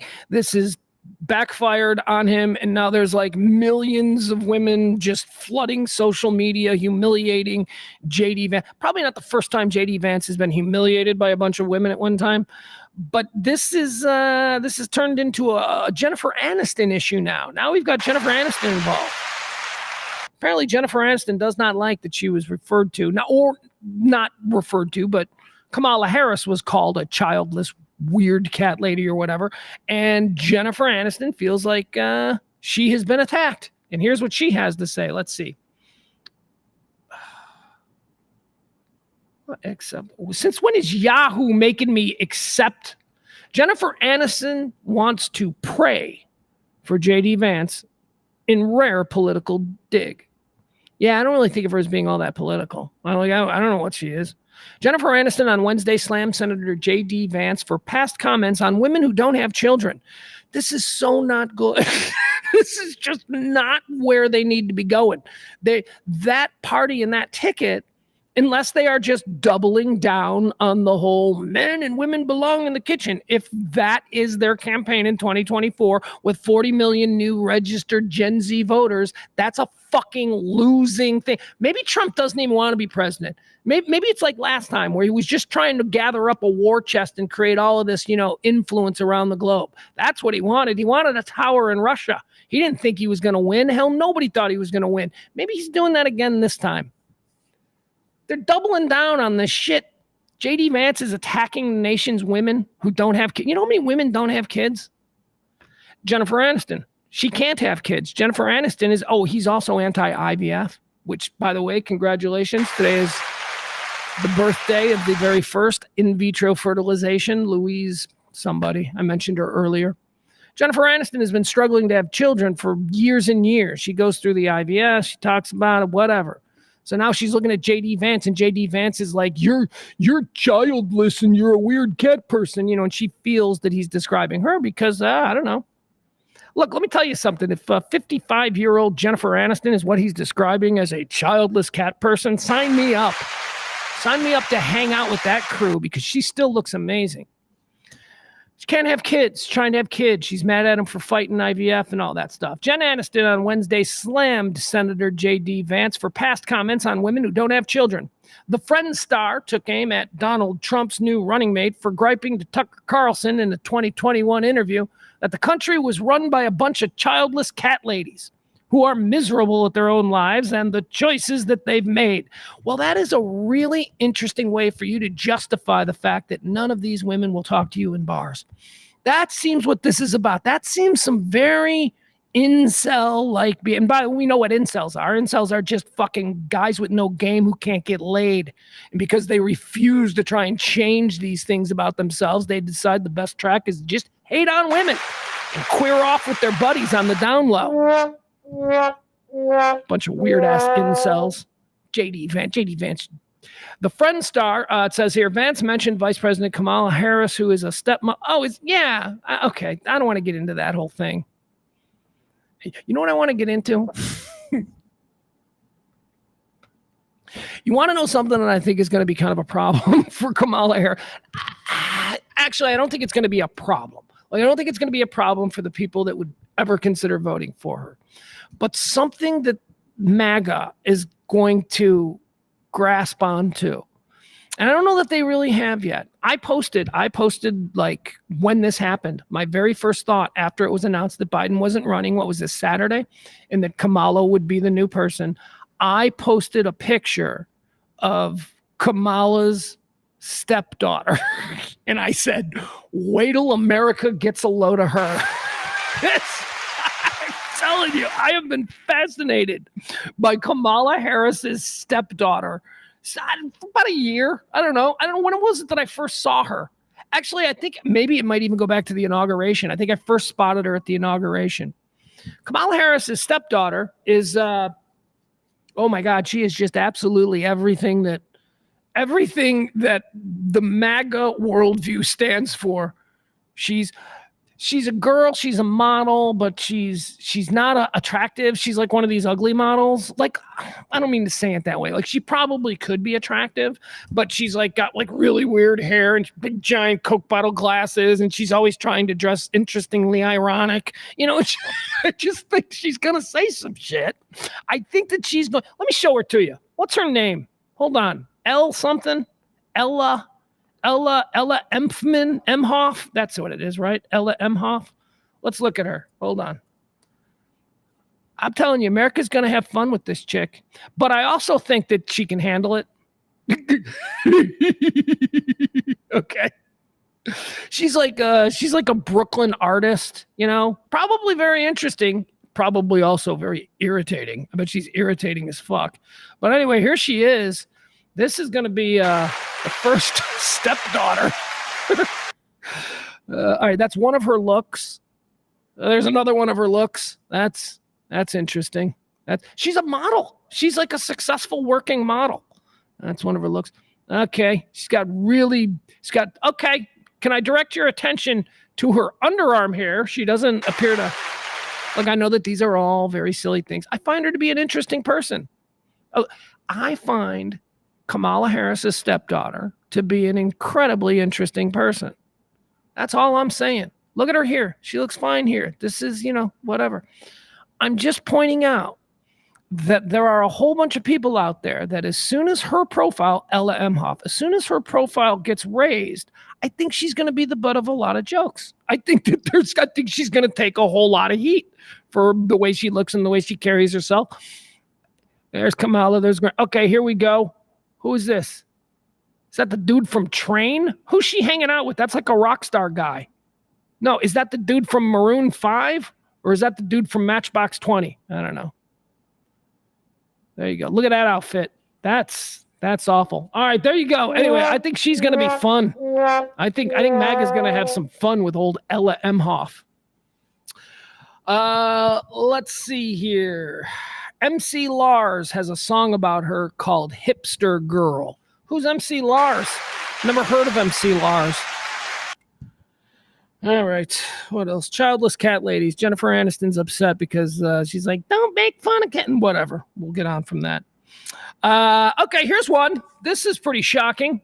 Not at all for me because I've been kind of going, guys, can we wait to see? So you know how all week the Secret Service and people involved in the protection of a president and all that stuff, all these people, they've been dragged out in front of Congress all week long. Of course, we had the director of Cheadle. We had the director of the Secret Service. After her grilling by both sides, she resigned, so she's out of there. But it didn't just stop with her. They also talking to agents, and they're talking to people from Butler County, Pennsylvania. We told you yesterday about how the Butler County commissioner, gentleman by the name of Commissioner Paris, he said that there were 8 shots that were fired at the president. 8. He also said that they were chasing the suspect around for quite some time before those shots. They knew he was there and they couldn't find him. He also mentioned, this is Commissioner of Butler County, Pennsylvania. He mentioned in front of Congress yesterday that there was a text thread going on among local law enforcement who were searching for the guy who would eventually try to take those shots at President Trump. Okay, so that's what's been going on all week. Yesterday, we had Chris Wray, director of the FBI. They called up the director of the FBI. Chris Wray. I mean, look, I know because he's not your director of the FBI. Like, if you're not somebody who voted for Biden, I know that this FBI is illegitimate and will only become legitimate once your guy wins and appoints another. Come on, I know how it works. But Chris Wray of the FBI, if you have any faith in institutions, he's there and they get all the information and they're looking through it all. And Chris Wray, like me, does not believe that Trump was shot. Chris, director of the FBI, is like, yeah, we're not entirely all in agreement that he got shot. We think it was shrapnel. He didn't say that. I'm going to tell you exactly what he said. He didn't get shot, guys. He didn't get shot. I've seen doctors and surgeons. I've heard the doctor who didn't need to stitch him up talking about it. That doctor doesn't think he was shot. They don't know. The FBI's direct, but at every campaign stop now, it's like, I got shot. You got shot at. And that is really bad. And I would like to know how somebody got into a position to take a shot at you. Let's figure that out. You got shot at. Well, but I got blood. Yeah, it's from the prompter. Or as Ray said, shrapnel. He just described it as shrapnel. The FBI director has cast doubt on whether Donald Trump was struck by a bullet during the attempt on his life at a Pennsylvania political rally. Christopher Wray was updating Congress about the assassination attempt on Trump in Butler on Wednesday when he made the explosive statement. Here's the quote now from Chris Wray. With respect to former President Trump, there is some question about whether or not it's a bullet or shrapnel that hit his ear. I don't know right now whether that bullet, in addition to causing the grazing, could have landed somewhere else. We just don't know. Wray was addressing security failures that allowed gunman Thomas Matthew Crooks to open fire. Okay, blah, blah, blah. We don't care about that. And also, you can say it doesn't matter. And it doesn't matter. It really, in the grand scheme of things, doesn't matter. What happened was we got lucky that the assassin was incompetent and he couldn't do 8 shots. He fired 8 times from a sniper's position, killed some poor guy. Bunch of kids got to grow up now without a dad because this idiot was, where was he shooting? Is he got like a lazy eye? Does he not understand scoping? I just don't understand it. So they're saying 8 shots. Now, I know if you're upset by any of this that I'm saying, and I'm just reading this stuff, if you're upset by any of it, just feel free to just call it fake news because that's the world we live in now. If something disagrees, if you don't agree with things, you can just always go into your delusion and fake news. So, but he wasn't shot, you guys. He didn't get shot. All right, now here's the thing. It's bad that somebody was able to get there because God forbid that person was confident. 8 shots, my God, at that range. So now you say, well, then why does it matter? It doesn't matter. There's multiple levels as to what's happening here. It very much matters that somebody was able to get a gun that close to a president and pull the trigger. That very much matters, okay? Now, whether or not that gun hit him in the ear or not, he's fine, okay? So we know it really doesn't matter unless you already think that he's a deceptive, duplicitous guy who will use absolutely anything to immortalize and aggrandize himself, which I do, that's it. Last Friday was it Thursday at the convention or was it the day after the convention? It was either last Thursday night or last Friday. Trump said, and I'm going to quote him now, all right, I'll tell the story one last time, but I can't talk about it anymore because it's so painful. That's what he said a week ago about talking about the assassination attempt. Wasn't going to talk about it anymore because it's painful. But he's going to share it with you good people here today because you're special, but this is the last time. That dude has talked about it every single time he's opened his mouth since. That's the kind of shit that bothers me about him. I don't know from policies. I don't give a fuck about his policies. He's just a slimy dude. And you can either see that and be like, oh, that's a bad person. That is not somebody I'd loan my car to for the weekend.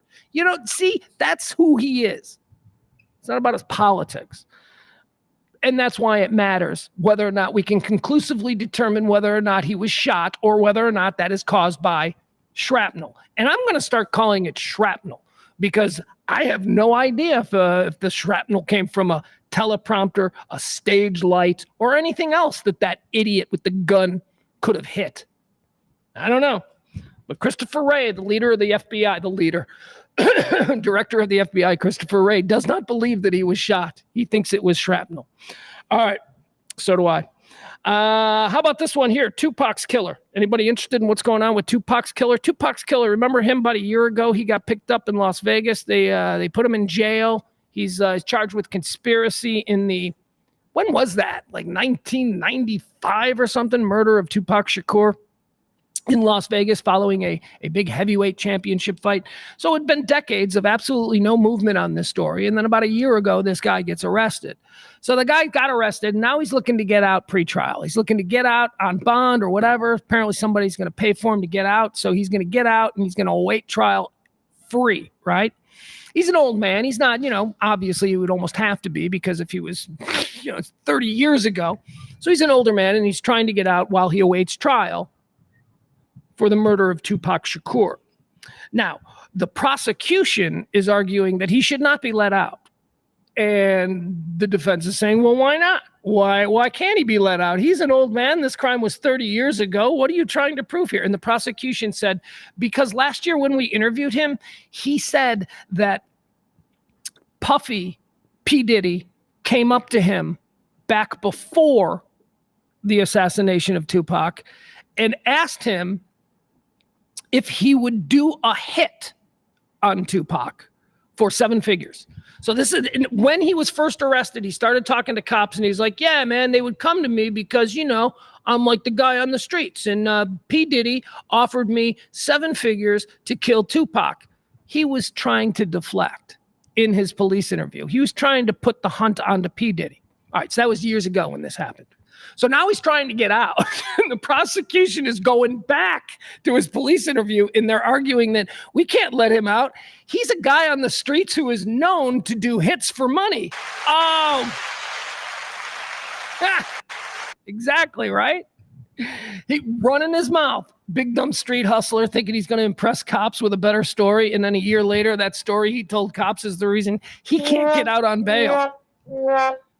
Your Honor, this guy is obviously somebody who the streets recognize as an assassin for hire. He can't be let out. So how's he going to pay his court fees? He may just be that assassin for hire. Anyway, that's what's going on there in Las Vegas with the killer Tupac.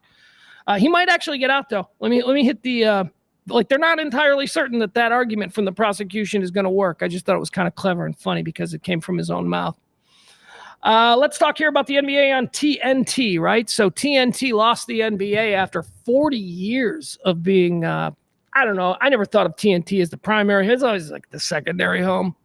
Like the good games, there's a really good game. It was going to be on one of the networks or maybe. My point is this. I always thought of the NBA on TNT as a bit of an afterthought, but now that TNT has lost their contract with the NBA, now everybody's acting like, this is Christmas. They're taking Christmas away from us. And I'm like, okay. Now the TNT team, certainly, for the rank and file day in and day out games of an NBA season, like Tuesday, Wednesday, Thursday, whenever the games are on, you get Ernie, you get KJ, you got Shaq, you got Charles. That's a great show. I would argue that's a great show. That it actually doesn't need to happen during a game. You could just put those guys up there and just let them rip on each other. There's great chemistry. So that's going to be over, I guess, because Charles Barkley says that if TNT isn't the home of the NBA, he's done. He's retiring. Ernie Johnson, who is, come on. To me, he's, he can't have, he's got to be involved. He's not. They're not going to be involved. Ernie Johnson says, I'm staying at TNT. Don't know what they're going to do. What are they going to get? Like, European League, they ain't going to get the WNBA because the WNBA is part of this deal. I don't even know if they'd want the WNBA. But here's what's happening. Amazon Prime came in and offered an amount of money that was ridiculous to the NBA for their basketball contract. TNT, because they've been the partner with the NBA on this for 40 years, was given a matching right. So TNT saw what Amazon and Bezos were offering, and TNT said, no, too rich for our blood. So they decided not to pursue it. But then they came back and they said, no, you know what? Since this looks like it's going to go through, we will match you at the last minute. We will match you. And TNT matched Amazon Prime. And the NBA still said, nah, not going to work like that. Sorry. So now TNT, Time Warner, Warner Brothers, all of that stuff, they are taking the NBA to court. There is a lawsuit that is now going to bubble over. So if you think that it's over with the NBA and TNT, don't, because apparently this is now going to be adjudicated by a judge. Here's the story. Flagrant foul. Warner Brothers Discovery threatens appropriate action against NBA after league rejects matching bid. Warner Brothers Discovery may have been late to the game, but the TNT owner isn't about to let Amazon Prime Video snatch its NBA ball without a fight. Here's a quote now from the people in charge there at Amazon or at TNT. It says, we have matched the Amazon offer as we have a contractual right to do and do not believe the NBA can reject it. TNT said in a statement Wednesday after the Adam Silver-led league decided in favor of Amazon Prime Video as one of the three main... My God! There are three rights holders to NBA. I guess I didn't realize it was this involved. It says here the NBA and the WNBA now have an 11-year-long deal with Disney, which is ESPN and ABC, Prime Video, and additionally NBC Universal. So 11 years. That's starting 25, 26. So what do we... 25, 20. Okay, so we get one more season on TNT, I guess. I guess there's one more season on TNT. But then starting 25, 26 NBA season, it's going to be only on ESPN, Prime Video, or NBC Universal. The new agreements effectively ended TNT's almost 40-year-long partnership with the NBA. The new 11-year deals total around $76 billion to the NBA and WNBA. NBA. They're gonna throw some table. Come on, $76 billion. Nobody's paying. Nobody. That $76 billion is for the NBA. Let's stop including the WNBA in there. Although, hey, hats off to the WNBA. Apparently, the largest audience for the All-Star game, whatever, WNBA All-Star game. Anyway, they did 3.3 million people. That, in this era of television, that's a lot of eyeballs for any single event at a given time. So you can't take that away from them. WNBA, people are interested. Let's see, what else do we have here? Okay, so do you remember? Well, here, we'll just watch this. We'll just watch the story. Why not? Do you remember when at the border up there in a developing Falls, story out of about a year ago, maybe? It was cool. It was a crazy video. We didn't understand it. Everybody thought there was a terror attack going on. It was at the border between Canada and America up there near Niagara Falls, and a supercar, a Bentley Flying Spur, suddenly accelerated, went airborne up a ramp, came down, and exploded like a Hollywood film. I mean, it was Bruckheimer. And we were all like, what's going on? And then remember, there was like a terror report, and they closed down the whole Rainbow Bridge passing, which I guess is a significant bridge. I'm unfamiliar with that part of the country, but it certainly looks to be significant. They closed it all down, and they're like, did they blow it up? And these guys were, who's the rich guy? You know, the rich guy with a bunch of bombs in his car. That's what they thought. Here's the story. I'm going to just make sure we've got this showing. All right, let's watch this, and then I'll give you the update. To a developing story out of New York at the Canadian border. You see flames in the video off to my right. Authorities say they are investigating after a vehicle crashed and exploded on the Rainbow Bridge near Niagara Falls, killing 2 people. The shocking video was caught on camera. You can see as the car goes flying airborne there in the back of the picture. The car flies out of frame before officials say it crashed at a secondary U.S. checkpoint, bursting into flames. Authorities say the driver was going upwards of 100 miles an hour and clarified that it was the high rate of speed that led to the crash, and are trying to emphasize that this was not a terrorist attack. I want to be very, very clear to Americans and New Yorkers. All right. Anyway, that's all we need from that. You remember that story. Well, they've closed the books on it. They've decided that they know exactly what it was. This is not a terror attack. There was no drunk driving. There was no suicidal. It was a married couple, 53 years old, both of them, seemingly happily married, successful couple. I mean, they're driving a supercar. They're in a Bentley Flying Spur. So what happened? How did this thing happen? Well, guess what they determined? They determined that the Bentley Flying Spur has a problem with the accelerator in that it sticks, and that these 2 people had actually complained about the sticking accelerator in the weeks leading up to this incident. So that's what happened, rich people. You spend $200,000 on a car for something that's going to happen to you that isn't going to happen to me in my Malibu. My Malibu is never going to have an accelerator stick. Take me from 0 to 60 in 4 seconds, which that car is said to be able to do. They hit that ramp that they went flying off of at 100 miles per hour. That's what you get for these $100,000 cars, Bentley. So it's closed off. The case is closed. And now it's just going to be all about what Bentley's going to do. Bentley is here. Actually, there's a story here because Bentley is like, yeah, we've kind of thought there was an issue with the here. I'm going to give you exactly what Bentley says.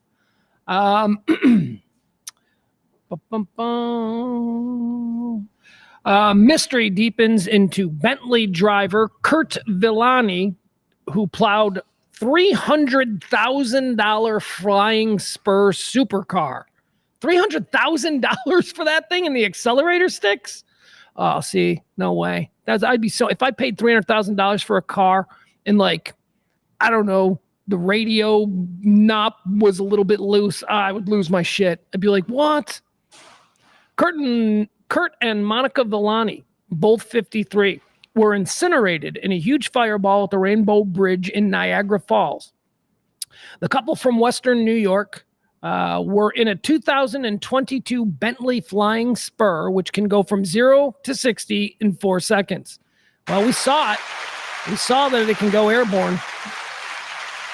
Anyway, state of New York have concluded their investigation and they're putting it all on Bentley. And now Bentley ball is in your court. I wanted to mention this because I saw this. I didn't read this story. I just said, I can just riff on that based on the headline alone. But let's find out what it is. Apparently, there is something called the Jetson Law. This is a new law. New Jetson Law paves the way for flying cars. And it's going to go into effect on August 1st. What is the Jetson Law? It will allow future aircraft to be classified as vehicles. The law effectively allows flying cars and regulates where they can take. So now we just got to invent them. The easy part. So we have a law now that says that if we have a private vehicle that can fly, that's okay. We now have, all right, let me get this right. The law effectively allows flying cars. Minnesota has now passed a new road law being called the Jetson Law. So it's just Minnesota? Those people are odd. State lawmakers passed the so-called Jetsons Law, which goes into effect on August 1st. The legislation officially defines a roadable aircraft as a vehicle that can both fly and drive on public highways. So are we now going to have a bunch of those dudes? Have you ever seen those guys flying in those go-karts with gigantic fans? And they're just like, I don't know what and they fly around. It looks like the most dangerous, fucked up thing you could ever imagine, but yet they seem pretty common. Is that what we're talking about? Those things are now totally legal. I can be going down 635 and get into a jam there at the high five, and I can just take off and fly over it all. Is that what they're saying? Well, not here, obviously. But if I lived in Minnesota, is that what they're saying? Remember, people, flying cars will never be a thing. You know why? Because we can't trust ourselves with cars that rely on gravity. Do you honestly think that at some point we're going to have like every idiot that's on the road now up there flying around at 1,000 feet over houses and schools and playgrounds? You don't think these idiots who can't keep their car on the road and not hit a tree or a light post or something like that, you think these morons are going to be able to stay in the clouds for 1,000 feet without crashing into your kid's middle school at lunchtime? We're not going to have flying cars. That's madness. You people are fools. Now, do we have the technology for it? Oh, shit, yeah. Fuck yeah. We should have had flying cars 30 years ago. We could have flying cars. We can do that. That's easy. I just told you about the dudes who fly around on go-karts with giant fans attached to them. Jetson Law, Minnesota. All right, let's talk about Harley-Davidson. Last year it was Bud Light. Now it's Harley-Davidson. That's right. They're coming for Harley-Davidson. And when I say they're coming, I'm talking about the people who hate cancel culture, but yet seem to lead the charge on just about everything. That's right. Harley-Davidson is the latest all-American brand to face a boycott over Pride events. Oh, boy. You know, I don't think, is this like people when they found out that Freddie Mercury was gay? Is this like when people found out Freddie Mercury were gay? They was like, what? I mean, are you just now finding out that biker culture is very gay? Did you not? Come on. I want you to picture the Village People. One of them was a biker guy. Are you unfamiliar with leather culture and biker culture within the homosexual? So, you know, look, Harley-Davidson probably has, I don't know about for their bikes, but certainly for their gear, for their clothing. for their assless chaps. Very popular with the gay community. I'm just pointing that out. So it wouldn't surprise me to learn that Harley Davidson has participated in some form of a pride event from, they're all over the country. The iconic motorcycle maker Harley Davidson is the latest all-American brand to get slammed by conservatives over its inclusion policies and supporting pride events. The $6 billion a year firm, known for its macho and rebellious and gay, pointing it out, gay. Harley's very gay brand. I'm sorry. I know you're just figuring this out. And just again, the band was called Queen. Okay, the band was called Queen, and you're like, really? He was gay? Some of you, I just don't know what to do with. So anyway, yeah, Harley Davidson. They're long and historic in the gay community. The $6 billion a year firm, known for its macho and rebellious images, faces a backlash after campaigners exposed its diversity, equity, and inclusion efforts and urged riders to steer clear. All right, so here's the problem. Dudes who drive Harleys, who also happen to be like conservative and MAGA, like their Harleys more. I promise you. Harley people are not going to suddenly stay. It ain't like Bud Light drinkers who have like a million. Look, Bud Light costs what, $15 a case? All right. So if you want to be one of these guys at the rally that boycotts Bud Light, you can just move over to Coors Light. You can't do that with Harley Davidson. There's not going to be people who buy and ride Harley Davidsons who are suddenly like, hey, the Hondas are looking good. It's not a thing. So stop it. Stop trying to ruin Harley Davidson. Yeah, gay dudes like Harleys.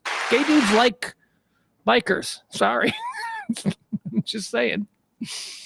All right, here's another thing here. This one's got me a little bit ragey, a little bit upset about this. There's an airline, and I don't know why. You know why? Here's why. I'm a middle-aged narcissist. That's why. And I'm a guy, and I'm just tired of taking shit for just simply being a guy. I'm telling you what I'm really tired of. I'm tired of a whole bunch of my other fellow guys out there acting like assholes. And now we've got something like this. There is an airline that is now allowing women to look at the seating arrangements before they book their seat and choose or opt specifically not to sit next to a man. Yeah. Think about that, chat room, right? You know who can't do? We can't do that. Guys can't do that. You know why guys can't do that? I'll tell you why guys can't do that. We can't do that because we would specifically sit next to chicks. We'd be like, oh, single chick flying alone? Because we're weird like that. Because we have testicles and they're filled with hormones and they make us do things and they make us, decisions are not like as firm and crisp as they should be at times because women. Okay, so the Indian Airline, it's an airline in India. And this makes sense to me. And I'll tell you why. And I might get in trouble. Some of my Indian friends might not like what I'm about to say, but I'm going there. Okay. This is the first airline where women can request not to sit next to men. That's the headline. It says here, one airline is making it easier to calm women's anxieties when it comes to flying. They've become the first airline to allow women to request not to be seated next to a man. It's based in India. Indigo is what it's called, has announced a pioneering new policy allowing women to view the gender of the passengers sitting around them before booking. They'll be able to choose to sit next to a woman if they'd prefer, which they'll be able to do by viewing the seat plan ahead of flying. And of course, it's pink for women, blue for boys. No idea how they're going to handle the trans, fluid, gender, whatever people that want to fly. So immediately when I heard about this, I went, I got all up in my guy stuff. I'm a guy. I'm tired of this. This falling on the heels of that. Remember the women? Would you feel safer in the woods if you encountered a man or a grizzly bear? And all the women were like, I'd rather encounter a grizzly bear. And it's like, good Lord. And of course, you programmed to say stupid shit like that. Good luck with that, by the way. Good luck. So you're telling me that you would rather encounter a grizzly bear than a park ranger. You think the grizzly bear is going to be... So now we got this. Now we're not even capable of women don't even want to sit next to men. That's what this is. Women feel so fearful of us. I mean, I've never been a woman. I can imagine.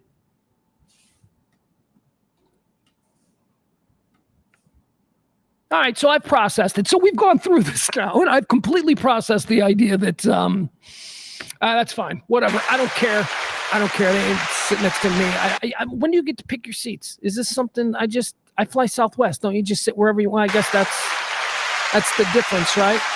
The new initiative was spurred by a survey issued to female customers who were asked how their travel experience could be made more comfortable.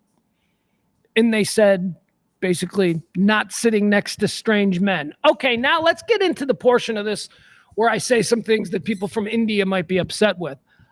It has nothing to do with the fact that it's India. It has to do with the fact that it is a nation, an emerging nation. This is an airline, Indigo, a low-cost regional airline in an emerging economy. India is a power, man. Don't get it twisted. I'm not saying anything, but India is a power, and they're putting it all together, and they got a whole bunch of people there, and, look out. But, for the last 100 years or so, it's been pretty rough, right? Like, I've seen I shouldn't say this, a lot of slums. There you go. Slumdog Millionaire. I'm just telling you what Hollywood has told me about life in India. A lot of times, when that's where you're from, I guess my point is this. I'm trying to say that I think that the average Indian dude who is flying from Bhopal to Mumbai, just on a little commuter flight there, I think that dude's probably a little bit more aggressive when it comes to women than the average American guy. I think that they're still living in the 1970s as far as what you can and can't get away with a chick. I'm just saying. Immigrants to America are sometimes a little bit slower with, what is the expected norm of today. Like, I honestly, I don't know what the expected norm is today. That's why I don't date. I have no idea. Actually, that's not why I don't date. There's a lot of reasons why I don't date. But seriously, I wouldn't know how today. Have no clue. All I know is that I'm a man and I'm apparently a predator, and that half the women in this country would rather run into a grizzly bear in the woods than me. Thank you. What else do we have here? Oh, boy, I'll tell you, this rant is really, I'm losing my voice today. They're going to make me re-sign in. Hold on a second. Let's see here. One more time, let's readdress our friends. Peter, KB, Adam. Let's see. Oh, hold on. Sorry, I just lost the chat. Did you guys get all lost? Hi to Mikey D. Hi to Peter. Hi to Barney. Hi to Peter again. Hi to Jeff. Hi to Tyranda. Why can't I do this? Hi to Cameron. Hi to Frankie. What's up? Jameson is here. Peter L is here. Doug is here. Jen Hernando. We got all the Jens in here today. Shmee is hanging out with us. I'm sorry, guys. I've been ignoring you today. I've been ignoring you. All right, let's see what else we got here. So Peter's saying that Southwest is now doing assigned seating, or it's coming. Peter says Southwest is now doing assigned seating. Kevin says the same thing.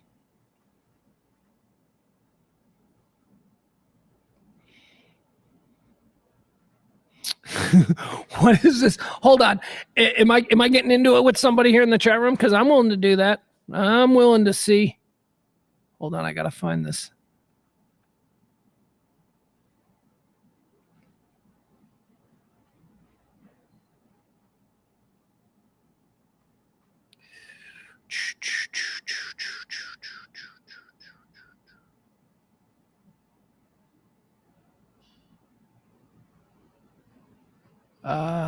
Sorry.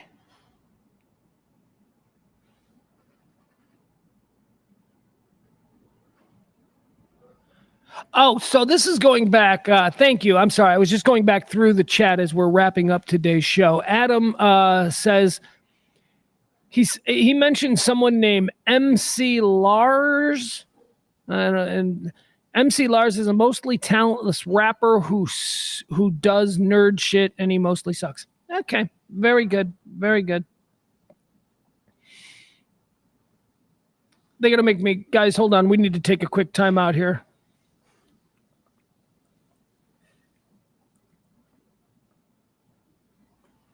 I got to re-sign in.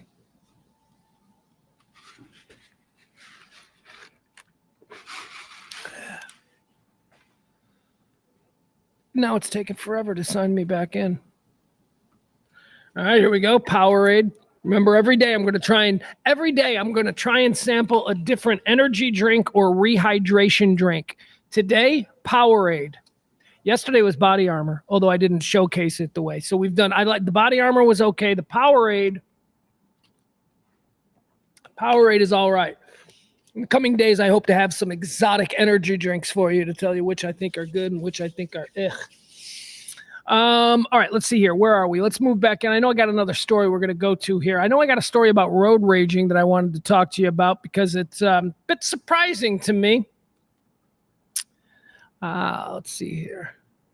The way I'm moving around in my seat, can you guys tell that I need to go to the bathroom? I do. Okay, here you go.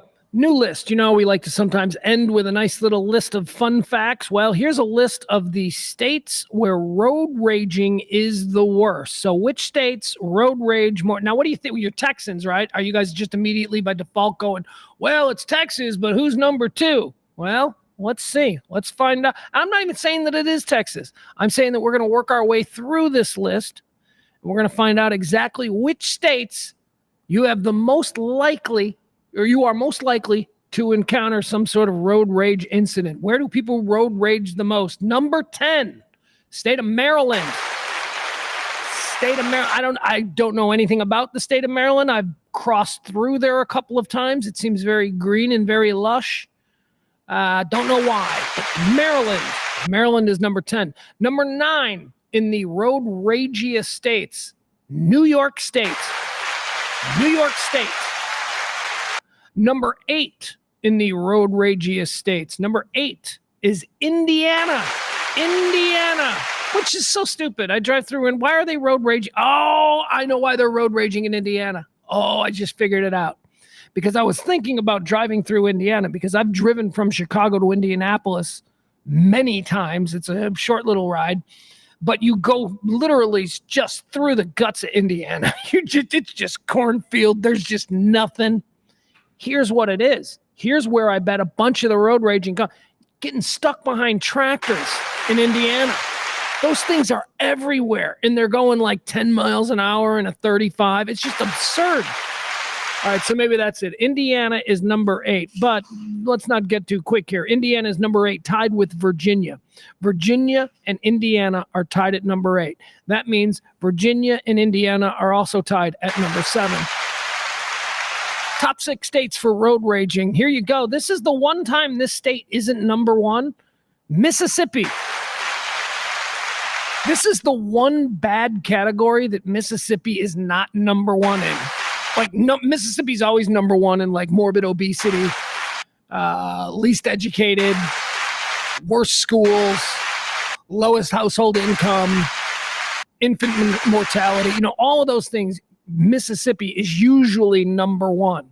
Here they're number 6. Number 6, the most road ragey state. All right, top 5. Colorado comes in at number 5. What? That sort of flies in the face of our assumptions about Colorado. Yes, Colorado. Rocky Mountain High, calm, clean air, cool. Maybe it's mountain roads.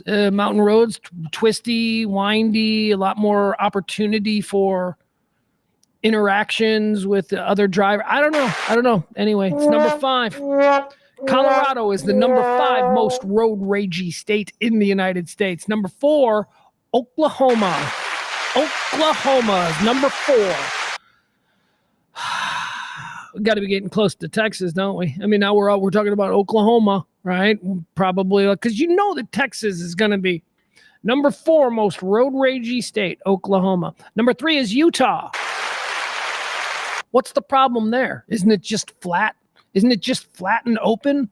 What's that? Didn't they used to go? Remember the Blue Flame, the world's fastest car? It was always in the Guinness Book of World Records when we were kids. We're like, look at the Blue Flame. That's where they used to test that thing out there in Utah. There ain't no traffic in Utah. What are people road raging in Utah about?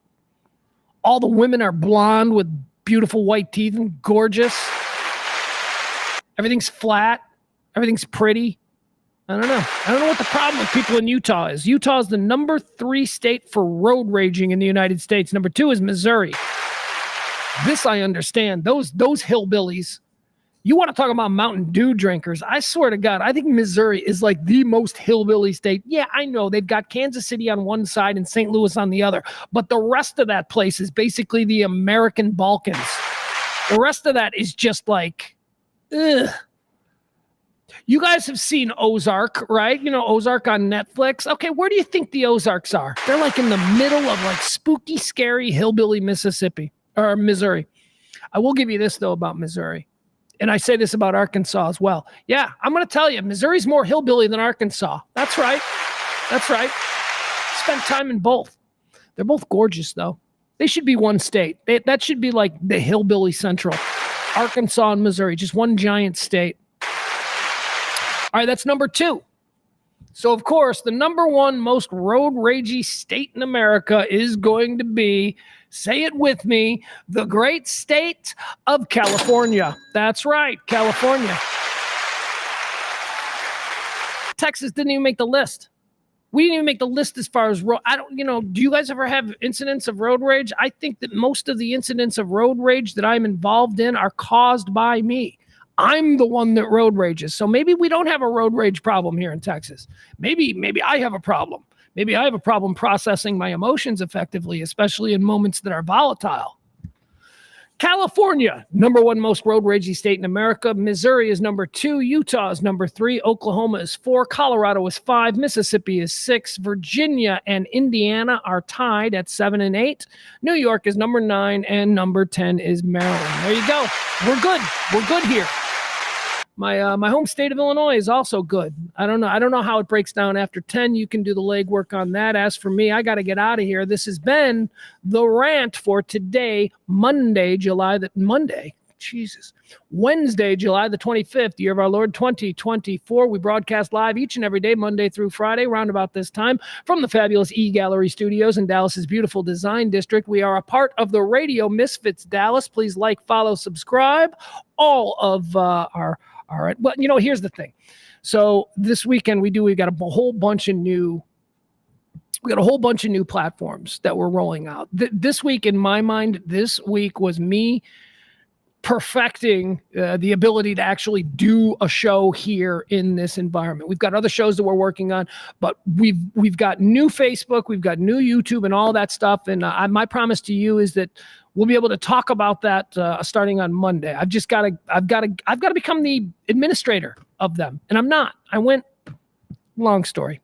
Point is this: good things are coming here as we up our game at Radio Misfits Dallas. I appreciate you guys hanging out with me as you have every day, Monday through Friday, for 3 years. The stream of consciousness is truly just a narcissistic endeavor by me, and you people indulge me. So for that, I will forever be grateful. Have yourself a great day. Love you all. See you tomorrow.